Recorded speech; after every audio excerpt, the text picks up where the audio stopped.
আন্তঃমন্ত্রণালয় সভায় দ্রুত কৃষক কার্ড বাস্তবায়নের নির্দেশ প্রধানমন্ত্রীর। প্রথমবারের মতো সশস্ত্র বাহিনী বিভাগে অফিস করলেন তারেক রহমান।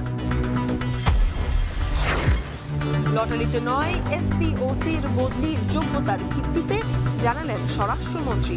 5 আগস্ট পরবর্তী হয়রানিমূলক মামলা প্রত্যাহারে নেওয়া হবে ব্যবস্থা। সড়কে স্বস্তি ফেরাতে ফুটপাত দখলমুক্ত আর অটোরিকশার দৌরাত্ম্য কমানোর জোর। পরিবহন মালিক শ্রমিককেও দায়িত্বশীল হওয়ার পরামর্শ বিশেষজ্ঞদের। চট্টগ্রাম বন্দরে কাঙ্ক্ষিত হারে কমছে না নিলাম পণ্যের জট। বিক্রিতে সাড়া মিললেও লোকসানের সংখ্যায় ডেলিভারি নিচ্ছে না অনেক বিডার। এবং রেকর্ড তুষার ঝড়ে বিপর্যস্ত যুক্তরাষ্ট্রের জনজীবন। নিউ ইয়র্ক সহ 5 রাজ্যে 2 ফুটেরও বেশি তুষারপাত, 10,000-এর বেশি ফ্লাইট বাতিল।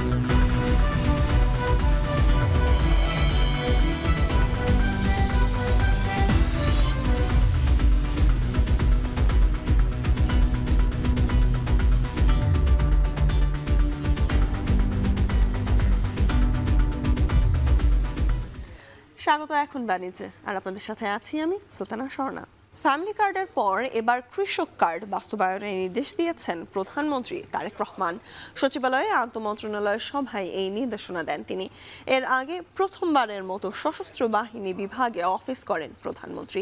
এ সময় পদোন্নতিপ্রাপ্ত লেফটেন্যান্ট জেনারেল মীর মুশফিকুর রহমান এবং মেজর জেনারেল কায়সার রশিদ চৌধুরীকে র্যাঙ্ক ব্যাজ পরিয়ে দেন প্রধানমন্ত্রী তারেক রহমান।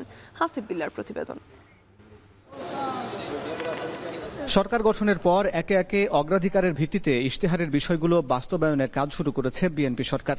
ফ্যামিলি কার্ড, খাল খনন সহ সামাজিক সুরক্ষা কর্মসূচির বিষয়ে এরই মধ্যে নির্দেশনা দিয়েছেন প্রধানমন্ত্রী তারেক রহমান।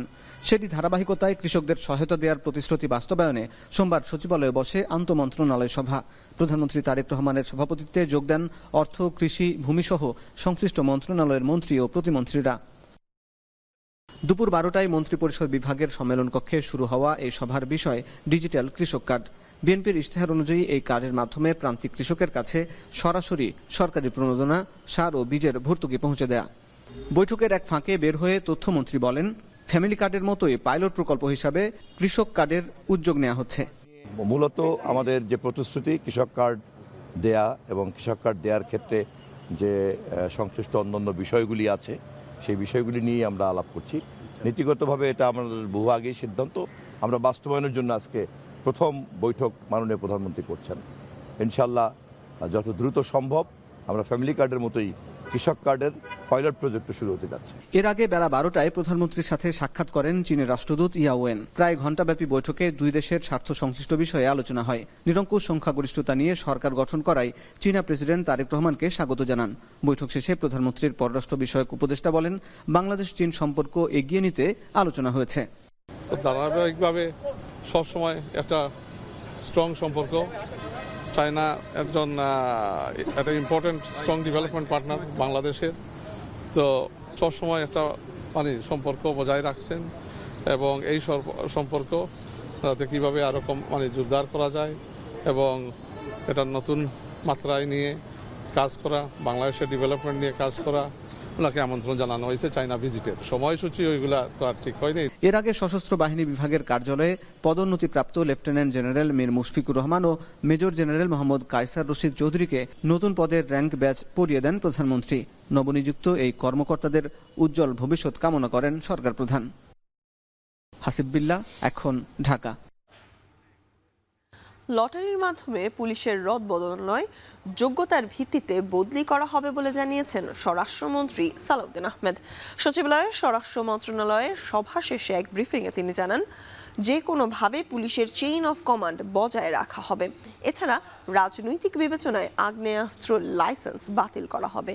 5 আগস্ট পরবর্তী হয়রানিমূলক মামলার বিষয়ে খতিয়ে দেখা হবে বলেও জানান স্বরাষ্ট্রমন্ত্রী।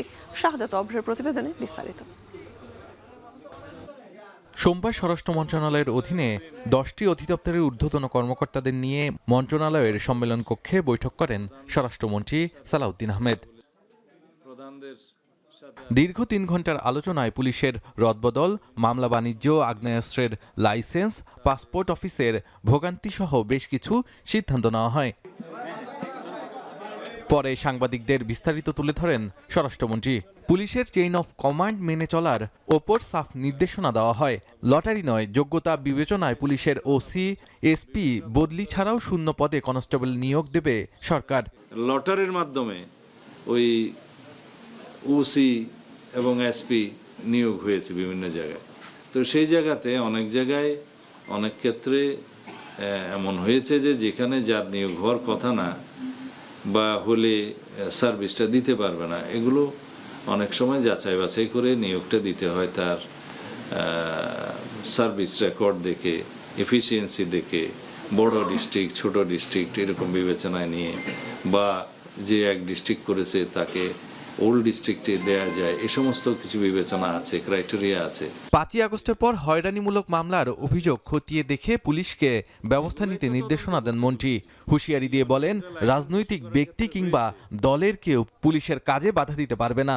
2701 জন কনস্টেবলের পদ খালি আছে, সেটা জরুরি ভিত্তিতে নিয়োগের জন্য আগের বিদ্যমান প্রক্রিয়ায় শুরু হবে।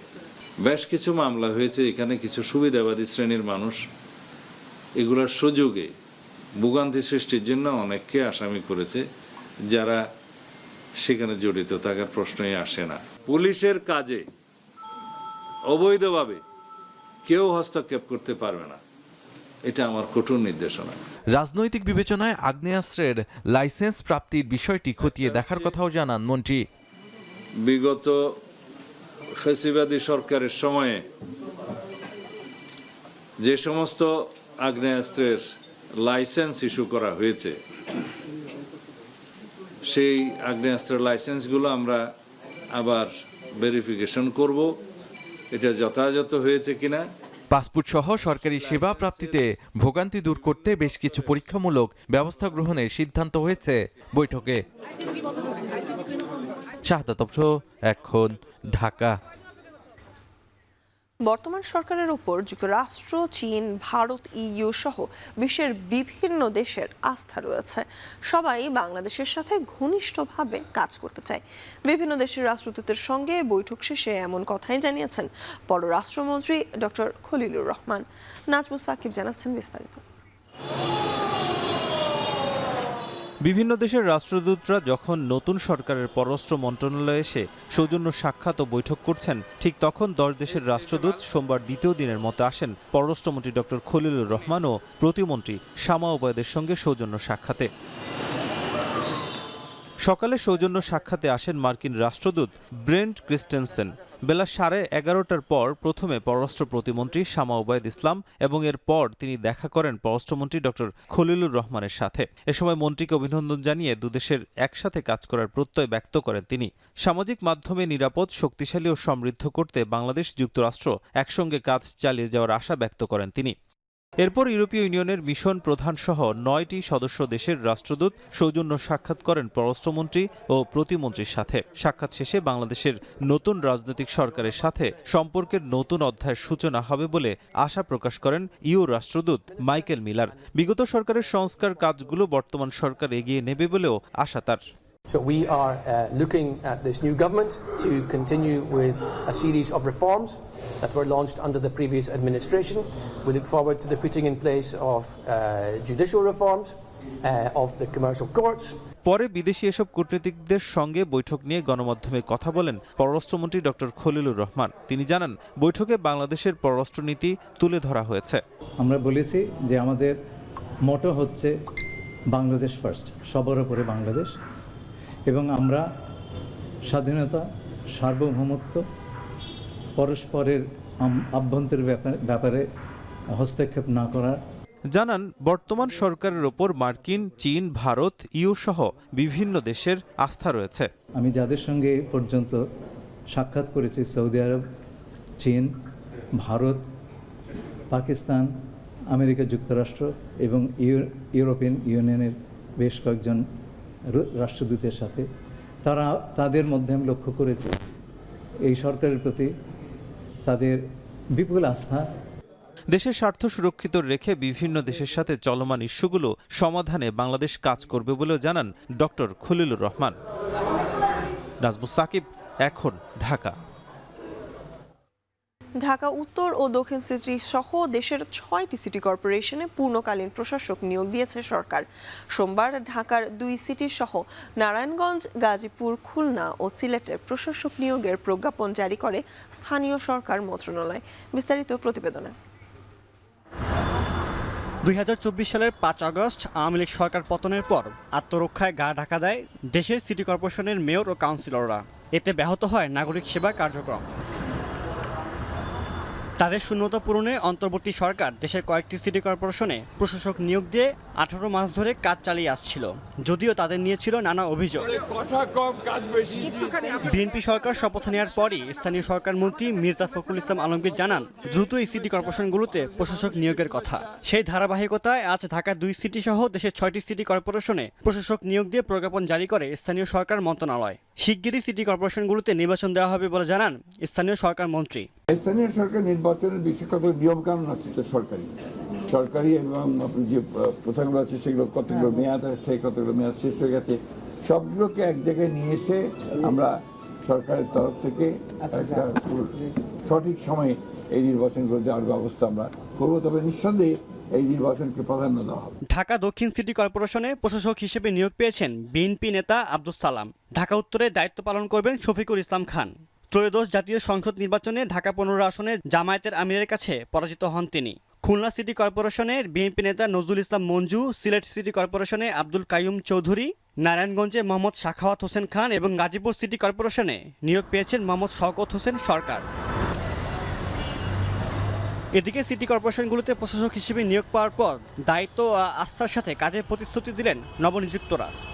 আমাকে যে গুরুদায়িত্ব দেওয়া হয়েছে এটাকে আমি মনে করি এটা কোনো ক্ষমতা নয়, এটা একটা দায়িত্ব।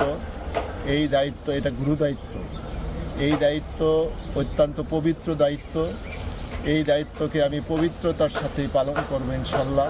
নির্বাচন না হওয়া পর্যন্ত পূর্ণকালীন দায়িত্ব পালন করবেন নবনিযুক্ত প্রশাসকরা। সাদ ইসলাম শামস, এখন। এদিকে একযোগে 9 সচিবের চুক্তিভিত্তিক নিয়োগ বাতিল করেছে সরকার। সোমবার রাতে এ সংক্রান্ত পৃথক 9টি প্রজ্ঞাপন জারি করেছে জনপ্রশাসন মন্ত্রণালয়। নিয়োগ বাতিল হওয়া সচিবরা হলেন পরিকল্পনা কমিশনের সদস্য doctor Mohammad Mukhlesur Rahman, doctor Qayyum Ara Begum, MA আকমাল Hossain Azad. আরও রয়েছেন মহিলা ও শিশু বিষয়ক মন্ত্রণালয়ের সিনিয়র সচিব মমতাজ আহমেদ, ভূমি আপিল বোর্ডের চেয়ারম্যান মোহাম্মদ ইউসুফ, জাতীয় পরিকল্পনা ও উন্নয়ন একাডেমির মহাপরিচালক সিদ্দিক জোবায়ের, ICT বিভাগের সচিব শীষ হায়দার চৌধুরী, স্বাস্থ্যসেবা বিভাগের সচিব মোহাম্মদ সাইদুর রহমান এবং বিশ্ব ব্যাংকের বিকল্প নির্বাহী পরিচালক শরীফা খান।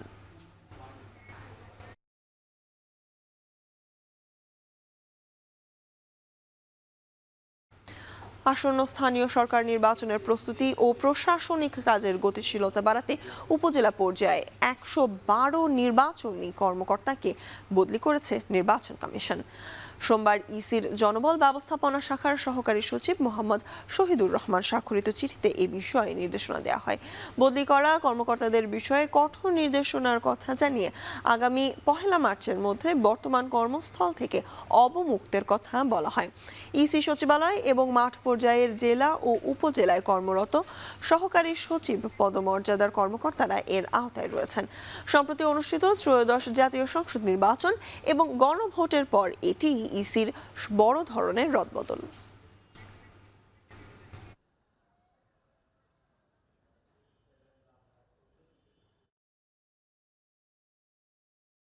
রমজানে তীব্র যানজট যেন নিয়মিত চিত্র। নগরীতে ইফতারের আগে বাড়ি ফেরার তারা কিংবা ঈদের কেনাকাটায় বেড়ে যায় যানজটের ভোগান্তি। পরিবহন বিশেষজ্ঞরা বলছেন, রোজায় সড়কে স্বস্তি ফেরাতে শুধু কাগজে কলমে পরিকল্পনা নয়, বাস্তবে কঠোর পদক্ষেপ প্রয়োজন। এদিকে স্বস্তি ফেরাতে ফুটপাত দখলমুক্ত করা এবং অটোরিকশার দৌরাত্ম্য কমানোর ওপর জোর দিয়েছেন সড়ক পরিবহন ও সেতুমন্ত্রী সাজিদ আরাফাত। জানাচ্ছেন বিস্তারিত। রোজায় ইফতারের আগে গন্তব্যে ফেরার তাড়া থাকে সবারই। প্রতি বছর রমজান এলেই এমন সময় নগরবাসীকে ভুগতে হয় তীব্র যানজটে। যানজট এড়াতে রোজায় নতুন নিয়মে অফিস সূচি নির্ধারিত হলেও বিকেল থেকে শুরু হয় বাড়তি চাপ। দুপুরের পর পথে বাড়তে থাকে গণপরিবহনের আনাগোনা, ধীর হয় গতি। তবে পুরো রমজান জুড়ে শিক্ষা প্রতিষ্ঠানের ছুটি কিছুটা স্বস্তির পরশ দিচ্ছে নগরবাসীকে। কিন্তু ঈদ ঘনিয়ে আসার সাথে সাথে কেনাকাটা ও বাড়ি ফেরাকে ঘিরে বাড়তে থাকে যানজট। আর এই যানজটেই নাকাল হতে হয় নগরবাসীকে। এমন বাস্তবতায় পরিবহন বিশেষজ্ঞরা বলছেন, সড়কে স্বস্তি ফেরাতে শুধু কাগজে কলমে পরিকল্পনা নয়, বাস্তবে কঠোর পদক্ষেপ প্রয়োজন। পুলিশ বিভাগকে পূর্ণ উদ্যমে কাজ করার পাশাপাশি পরিবহন মালিক শ্রমিকদের দায়িত্বশীল আচরণের দাবি বিশেষজ্ঞদের। এনফোর্সমেন্ট ছাড়া কিন্তু নীতি নির্ধারণের পর্যায়ে যতই ডিসিশন নেওয়া হোক না কেন, সুন্দর সুন্দর ডিসিশন থাকবে হলো ডেস্কটপ এনভায়রনমেন্টে। বাস্তবে যদি অ্যাকশনেবল না হয়, অ্যাকশনে যদি কেউ না যায়, তাহলে কিন্তু আমাদের সামনের দিকে আগানোর কোনো সুযোগ নাই। আমাদের ইজি বাইকগুলি এবং যেগুলি ব্যাটারি চালিত রিক্সা অগুন্তি হয়ে গেছে। আগে বিচরণ ক্ষেত্রেও কিছু সুশৃঙ্খল ছিল, এখন অনিয়ন্ত্রিত সংখ্যা যেমন হয়েছে, ব্যবহারেও কিন্তু অনিয়ন্ত্রিত হয়েছে। আমার মনে হয় কিছু একটা মেসেজ দেওয়া উচিত। ঈদকে কেন্দ্র করে নগরীর যানজট নিয়ন্ত্রণে সরকার বদ্ধপরিকর বলে জানান সদ্য দায়িত্ব নেয়া সড়ক পরিবহন ও সেতুমন্ত্রী। নগরবাসীকে স্বস্তি দিতে ফুটপাত দখলমুক্ত করা ও অটোরিকশার দৌরাত্ম্য কমানোর দিকে জোর দেন তিনি। পাশাপাশি স্বরাষ্ট্র মন্ত্রণালয়, ট্রাফিক বিভাগ সহ সংশ্লিষ্ট বিভাগগুলোকে সাথে নিয়ে দীর্ঘমেয়াদে উদ্যোগ নেওয়ারও প্রতিশ্রুতি তার। সিটি কর্পোরেশনকে কাজে লাগাতে হবে, কারণ সিটি কর্পোরেশন দুটি আছে, তাদের সাথে আমরা একটা যৌথ মিটিং করে যানজট নিরসন করতে হলে দুটি জিনিস একান্ত প্রয়োজন। একটা হচ্ছে ফুটপাত মুক্ত করা, দখলমুক্ত করা, আর একটা হচ্ছে এই অটো রিকশার যে দৌরাত্ম্য আছে, যত্রতত্র ব্যবহার, স্বেচ্ছাচারী ব্যবহার, এটা কোনো সভ্য দেশে চলতে পারে না, কোনো সভ্য শহরে কাম্য না।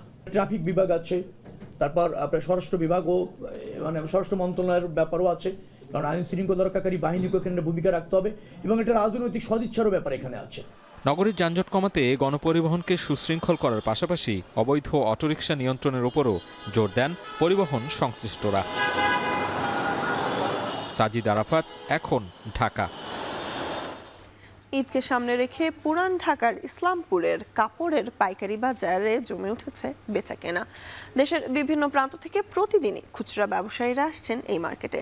রোজার শুরুতে তেমন বেচাকেনা না হলেও মধ্য রোজার পর তা আরও বাড়বে বলে প্রত্যাশা ব্যবসায়ীদের। আরও জানাচ্ছেন রাব্বি আল রাহিদ। ঢাকায় কাপড়ের সবচেয়ে বড় পাইকারি বাজার পুরান ঢাকার ইসলামপুরে বছর জুড়েই ক্রেতা বিক্রেতার হাঁক ডাকে থাকে সরগরম। সারা দেশের খুচরা ব্যবসায়ীরা এখান থেকেই পাইকারি দরে কাপড় কেনেন। তবে ঈদের সময় এই বেচাকেনা বেড়ে যায় কয়েক গুণ। এই বাজারে sari, three piece, shirt, pant ও পাঞ্জাবির আধিক্য বেশি। স্থানীয়ভাবে তৈরি কাপড়ের পাশাপাশি ভারত পাকিস্তানি ডিজাইনের পোশাকের চাহিদা রয়েছে বলে জানান বিক্রেতারা।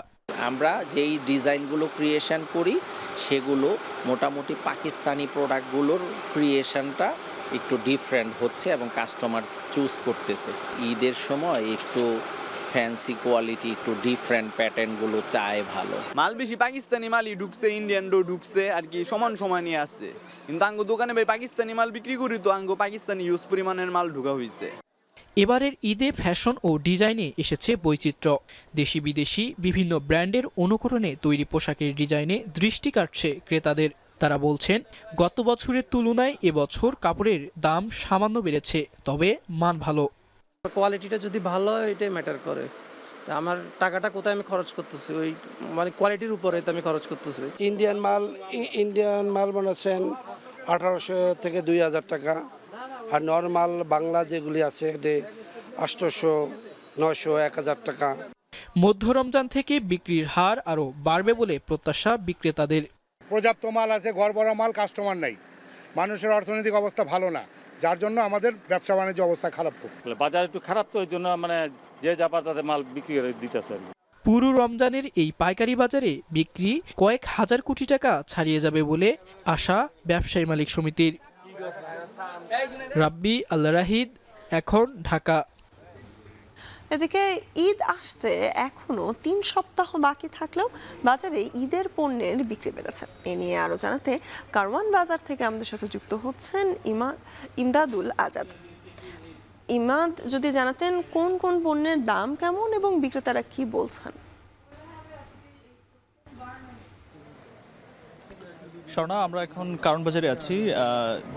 যেহেতু রমজান মাস চলছে, ক্রেতাদের মাঝে একটা বড় প্রশ্ন যে এই মাসে আসলে নিত্যপণ্যের দামটা আদৌ সাধারণ মানুষের নাগালে আছে কিনা। রমজান এলে যেসব পণ্যের সাধারণত চাহিদা বেড়ে যায়, যেমন চাল, ডাল, আলু, তেল, বিভিন্ন ইফতার সামগ্রী, চিনি, এসবের দিকেই যদি আমরা একটু নজর দিই, যে আমরা বাজার ঘুরে যেটা দেখলাম যে বাজার ঘুরে আমরা বেশ কিছু পণ্যের বিষয়ে দেখলাম যে আমরা বিশেষ করে কিছু পণ্যের দাম স্থিতিশীল আছে, আর বেশ কিছু পণ্যের দাম নিত্যপণ্যর বিশেষ করে দামের বাড়তি চাহিদার কথা বলছেন ক্রেতারা।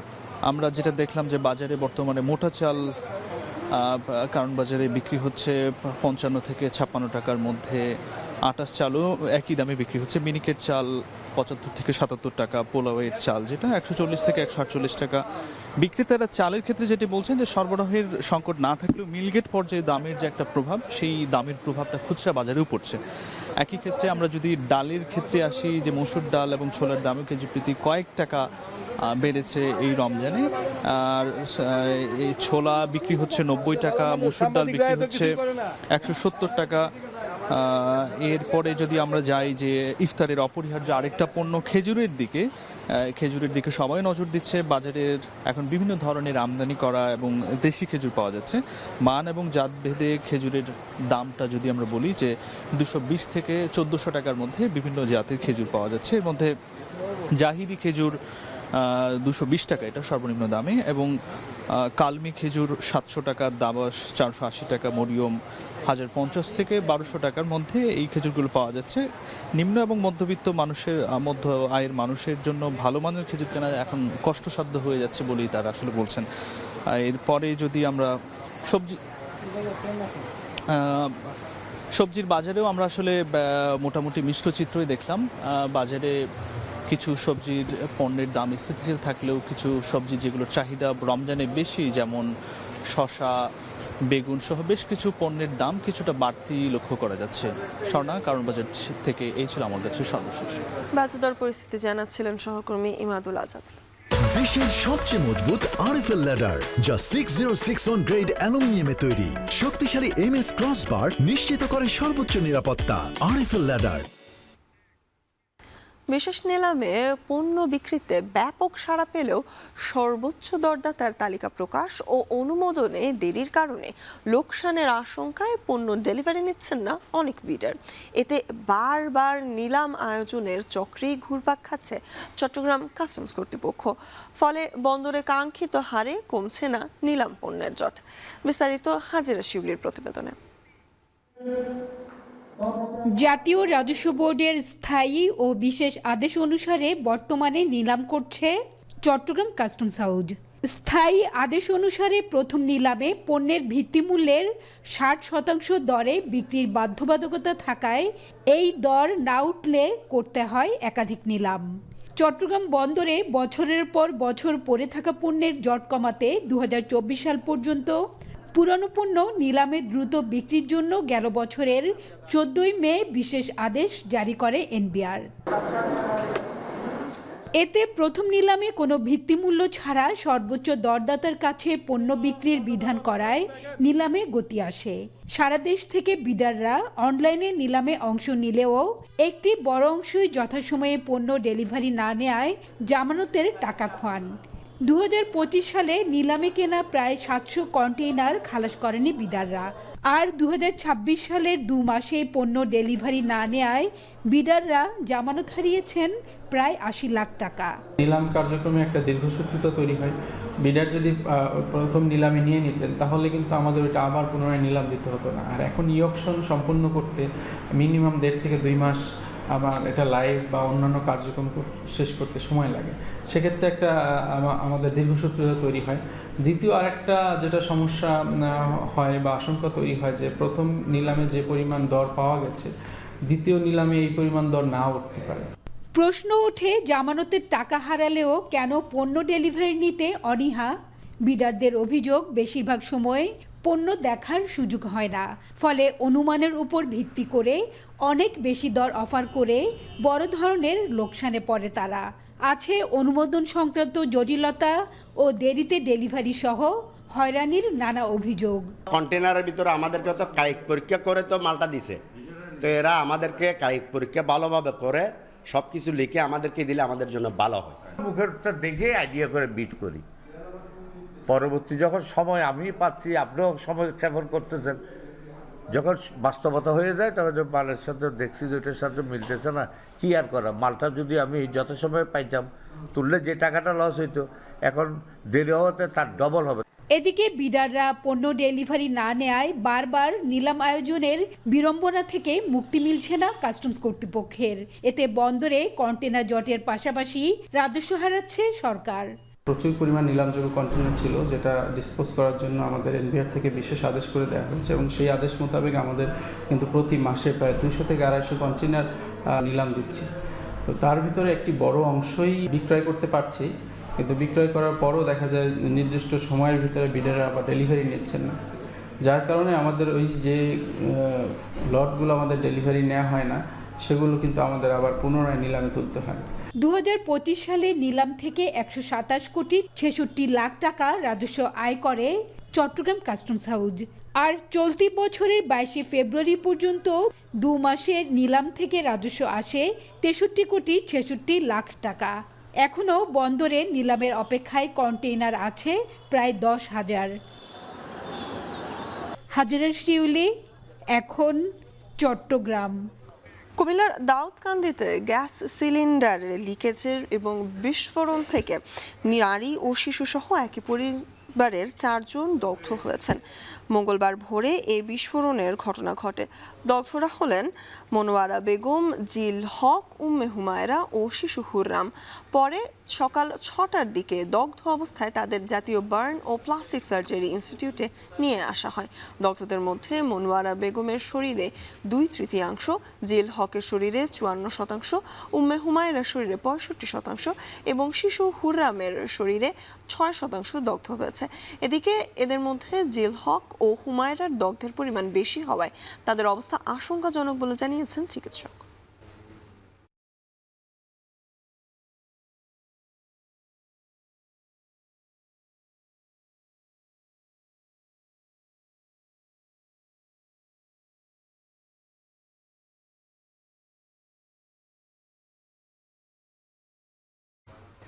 চট্টগ্রাম নগরের হালি শহরে গ্যাস লাইনের লিকেজ থেকে বিস্ফোরণের ঘটনায় 2 জনের মৃত্যু হয়েছে। নিহতরা হলেন মোহাম্মদ শাওন ও নূরজাহান বেগম। এর আগে সোমবার ভোরে সেহরির সময় এই বিস্ফোরণের ঘটনা ঘটে বলে জানায় স্থানীয়রা। দগ্ধরা সবাই একই পরিবারের সদস্য। তাদের প্রথমে চট্টগ্রাম মেডিকেলের বার্ন ইউনিটে ভর্তি করা হয়, পরে দগ্ধ 9 জনের অবস্থায় আশঙ্কাজনক হওয়ায় উন্নত চিকিৎসার জন্য জাতীয় বার্ন ইনস্টিটিউটে পাঠানো হয়। আহতদের মধ্যে 4 জনের অবস্থা এখনও আশঙ্কাজনক।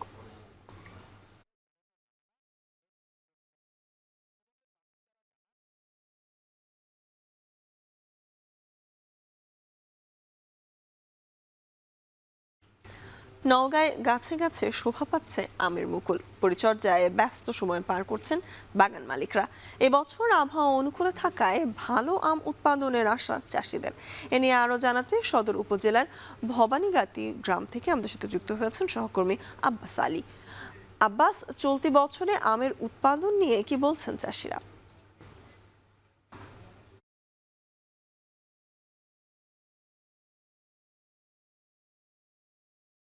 স্বর্ণ, আপনাকে জানিয়ে রাখি যে নওগাঁর সাপাহার, পোরশা, নেমতপুর এবং পত্নীতলা উপজেলার কিছু অংশ বরেন্দ্র এলাকা হিসেবে পরিচিত এবং এইসব এলাকায় প্রচুর পরিমাণ আম বাগান গড়ে উঠছে। অর্থাৎ বলা যায় যে জেলার প্রায় 70% আম বাগান গড়ে উঠছে এইসব বরেন্দ্র এলাকায় এবং এই এলাকাগুলোতে বিশেষ করে আমলুপাড়ি, ল্যাংড়া, হিমসাগর, বাড়িপুর, খিরসাপাত সহ প্রায় 16 থেকে 17 জাতের আম বাগান এই এলাকাগুলোতে রয়েছে এবং এর মধ্যে প্রায় 60% বলা যায় যে আম্রপালি বাগানও রয়েছে এবং এই সব আম অত্যন্ত সুমিষ্ট এবং সুস্বাদু হওয়ার কারণে ঢাকা সহ দেশের বিভিন্ন জেলায় ব্যাপক চাহিদা রয়েছে এবং দেশের গণ্ডি পেরিয়ে বিদেশেও রপ্তানি করা হয়ে থাকে বলে আমরা দেখেছি। আপনাকে আরেকটু বিষয় জানিয়ে রাখি যে কৃষকদের সঙ্গে কথা বলে যেমনটি জেনেছি, তারা বলছেন যে এবছর আবহাওয়া অনুকূলে থাকার কারণে পর্যায়ক্রমে আম গাছগুলোতে মুকুলের দেখা মিলেছে। অর্থাৎ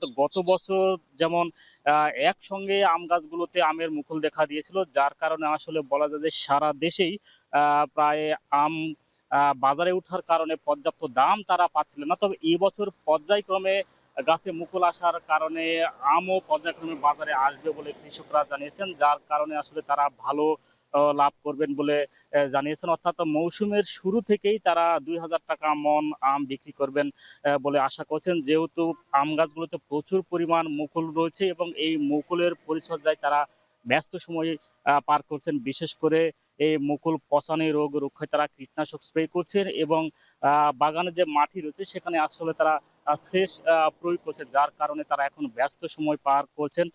জেলা কৃষি সম্প্রসারণ অধিদপ্তরের তথ্য মতে গত বছরের তুলনায় এবছর 10 হেক্টর জমিতে বেশি পরিমাণ আম বাগান গড়ে ওঠায় এবছর জেলায় প্রায় 30,310 হেক্টর জমিতে আম বাগান রয়েছে, যা থেকে প্রায় 425 টন আম উৎপাদনের লক্ষ্যমাত্রা নির্ধারণ করা হয়েছে এবং যার বাজার দর প্রায় 5,000 কোটি টাকার উপর বলে জানিয়েছে কৃষি সম্প্রসারণ অধিদপ্তর। এবং এই কৃষি সম্প্রসারণ অধিদপ্তর থেকে কৃষকদের বিভিন্ন ধরনের পরামর্শ দেওয়া হচ্ছে, সেই বিষয়গুলো তারা ভালোভাবে পর্যবেক্ষণ করছেন এবং কৃষি অফিস থেকে আরো বলা হচ্ছে যে সারা বছর যেন কৃষকরা বাগান থেকে আম সংগ্রহ করতে পারেন, যার কারণে লেট ভ্যারাইটি সহ বিভিন্ন জাতের চারা তারা সরবরাহ করছেন, যেন সারা বছর তারা আম বিক্রি করতে পারেন এবং লাভবান হতে পারেন। তো এই ছিল আমার কাছে আমের মুকুল এবং পরিচর্যা নিয়ে সবশেষ। নওগাঁর আমবাগান থেকে সহকর্মী আব্বাস আলী যুক্ত ছিলেন আমাদের সাথে। থাকছে আন্তর্জাতিক প্রসঙ্গ। প্রলয়ঙ্কারী তুষার ঝড়ে লন্ডভন্ড যুক্তরাষ্ট্রের উত্তর পূর্বাঞ্চল। নিউ ইয়র্ক সহ 5 রাজ্যে 2 ফুটেরও বেশি তুষারপাত রেকর্ড করা হয়েছে। বাতিল হয়েছে 10,000-এর বেশি ফ্লাইট চলাচল। ব্লিজার্ড সতর্কতায় যুক্তরাষ্ট্রের 30 লাখ বাসিন্দা। বিস্তারিত প্রতিবেদনে। সাদা তুষারের চাদরে ঢাকা যুক্তরাষ্ট্রের উত্তর পূর্বাঞ্চল। সোমবার দেশটিতে বিগত 10 বছরের মধ্যে আঘাত হানে সবচেয়ে প্রলয়ঙ্কারী ঘূর্ণিঝড়। এতে রেকর্ড পরিমাণ তুষারপাতের সাক্ষী হয় নিউ ইয়র্ক, নিউ জার্সি সহ 7 রাজ্যের বাসিন্দারা। এর মধ্যে রোড আইল্যান্ডে সর্বোচ্চ 36.2 ইঞ্চি তুষারপাতের খবর পাওয়া গেছে। তুষারঝড়ের দাপটে অনেক রাজ্যে উপচে পড়েছে গাছপালা ও বিদ্যুতের খুঁটি। ফলে নিউ জার্সি ও ম্যাসাচুসেটস সহ বিস্তীর্ণ অঞ্চলে কয়েক লাখ মানুষ বিদ্যুৎ পরিষেবা থেকে বঞ্চিত। এছাড়া তুষারপাতে ব্যাহত যুক্তরাষ্ট্রের বিমান পরিষেবা। বাতিল হয়েছে 10,000-এর বেশি ফ্লাইট। তবে যুক্তরাষ্ট্রের আবহাওয়া দপ্তরের খবর, যুক্তরাষ্ট্রের উপকূল থেকে ধীরে ধীরে সরে যাচ্ছে বোম সাইক্লোনটি। মঙ্গলবার থেকে নিউ ইয়র্কের শিক্ষা প্রতিষ্ঠানগুলোতে শুরু হবে সশরীরে পাঠদান। এছাড়া মার্কিন আবহাওয়া বিভাগ জানায় মঙ্গলবার নাগাদ নিউ ইয়র্ক সহ যুক্তরাষ্ট্রের বেশ কয়েকটি রাজ্যের আবহাওয়া হিমাঙ্কের উপরে উঠবে। তবে রাস্তায় বরফ জমে থাকায় ব্যাহত প্রবাসী বাংলাদেশির জনজীবন। দরজার সামনে জমে থাকা তুষার সরাতে যুদ্ধে নামতে হয়েছে অনেককে। বেশি স্নো পড়তেছে, কারণ মানুষ গাড়ি ঘোড়া যাতায়াতে অনেক কষ্ট হয়েছে। রাস্তাঘাট সবগুলা বলো, মানে কোনো দোকান দোকান খুলতে পারছেন না, খুব কষ্ট হয়। মোটামুটি স্লিপার হচ্ছে একটা বারবার, আর তো রাস্তা ক্লিন নাই। পেটারসনের অবস্থা খুবই খারাপ। 24 আওয়ার্স স্নো হয়েছে আমাদের পেটারসনে। মানুষের জনজীবন খুব কঠিন যাচ্ছে, অনেকে কাজে যেতে পারতেছে না। শুধু সড়ক নয়, শুভ্র বরফে ঢেকে থাকা গাড়ি থেকেও বরফ সরাতে কাজ করছেন স্থানীয়রা। অনেক স্থানে ঝুঁকি নিয়ে চলছে যানবাহন। হাঁটু সমান এই তুষারই বলে দিচ্ছে ঝড়ের ভয়াবহতা। হাড় কাঁপানো বাতাস আর তীব্র ঠান্ডায় এই পথঘাট এখন এক সাদা মরুভূমি। তুষারপাত ধীরে ধীরে কমে আসলেও এই বরফের পাহাড় সরিয়ে জনজীবন স্বাভাবিক হওয়াই এখন বড় চ্যালেঞ্জ। আব্দুল আহাদ, এখন যুক্তরাষ্ট্র। পরমাণু ইস্যুতে ইরান যুক্তরাষ্ট্রের সঙ্গে চুক্তিতে না পৌঁছালে তাদের পরিণতি খারাপ হবে বলে এক্স বার্তায় হুঁশিয়ারি দিয়েছেন মার্কিন প্রেসিডেন্ট ডোনাল্ড ট্রাম্প। এদিকে তেহরানে সীমিত পরিসরে হামলার বিষয়ে ট্রাম্পের অনুমোদন রয়েছে বলে গণমাধ্যমগুলোতে যে তথ্য প্রচার করেছে তা ভিত্তিহীন বলেও অভিযোগ করেন তিনি। এছাড়া মার্কিন প্রশাসনের শীর্ষ জেনারেল ড্যান কেইন ইসলামী প্রজাতন্ত্রের বিরুদ্ধে যুদ্ধ করতে রাজি নয় বলে যে খবর প্রচার হচ্ছে তাও সত্য নয় বলে দাবি ট্রাম্পের। এদিকে ইরান চলমান সংকট সমাধানে কূটনৈতিক আলোচনায় বিশ্বাসী হলেও সম্ভাব্য যুদ্ধের শঙ্কায় দেশটির নিরাপত্তা বাহিনী সতর্ক রয়েছে বলে জানিয়েছেন তেহরানের পররাষ্ট্র দপ্তরের মুখপাত্র ইসমাইল বাঘাই। তবে ফিনান্সিয়াল টাইমসের খবর, চলমান উত্তেজনার মাঝেই গোপনে রাশিয়ার সঙ্গে 50 কোটি ইউরোর গোপন অস্ত্র চুক্তি স্বাক্ষর করেছে ইরান। থাকছে খেলার খবর। বিশ্বকাপের মাঝপথে আরও একবার নিজেদের নিয়ম বদলালো আইসিসি। টুর্নামেন্টের সহ আয়োজক শ্রীলঙ্কাকে সুবিধা দিতেই এবার নিয়ম বদলেছে সংস্থাটি। আগের সূচি অনুযায়ী পাকিস্তান বিশ্বকাপের সেমিফাইনালে উঠলে খেলা হবে কলম্বোতে, আর পাকিস্তান না থাকলে সেমিফাইনাল চলে যাবে ভারতের কলকাতায়। তবে এবার স্বাগতিক শ্রীলঙ্কার জন্যও সুবিধা করে দিতে চায় আইসিসি। শ্রীলঙ্কা সুপার 8-এ জায়গা করলে এবং ভারতের বিপক্ষে খেলা না থাকলে কলম্বোতেই খেলবে তারা। মূলত স্বাগতিক দর্শকদের সামনে খেলার সুযোগ করে দিতেই এমন সিদ্ধান্ত। অবশ্য সুপার 8-এর মারপ্যাচে ভারত শ্রীলঙ্কা সেমিফাইনাল হলে ম্যাচ চলে যাবে কলকাতায়। বিশ্বকাপের দ্বিতীয় সেমিফাইনাল ঠিকই মুম্বাইয়ের ওয়াংখেড়ে স্টেডিয়ামে হবে। আর এই ছিল এখন বাণিজ্যে। তবে যাবার আগে থাকছে শিরোনামগুলো আরও একবার। আন্তঃমন্ত্রণালয় সভায় দ্রুত কৃষক কার্ড বাস্তবায়নের নির্দেশ প্রধানমন্ত্রীর। প্রথমবারের মতো সশস্ত্র বাহিনী বিভাগে অফিস করলেন তারেক রহমান। সড়কে স্বস্তি ফেরাতে ফুটপাত দখলমুক্ত আর অটোরিকশার দৌরাত্ম্য কমানোয় জোর। পরিবহন মালিক শ্রমিককেও দায়িত্বশীল হওয়ার পরামর্শ বিশেষজ্ঞদের।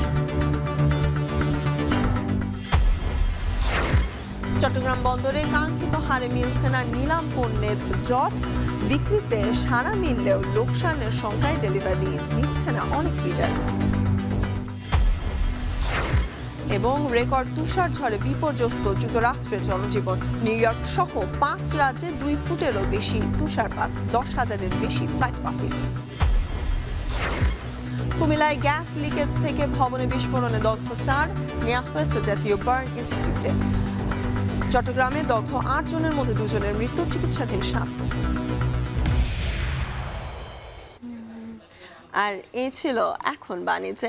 এখন টেলিভিশন ওয়েবসাইটে দেখতে ভিজিট করতে পারেন www.ekhon.tv। এছাড়া ফেসবুকে দেখতে ভিজিট করুন facebook.com/tv.ekhon। এছাড়া ইউটিউবে আছে youtube.com/ekhon.tv।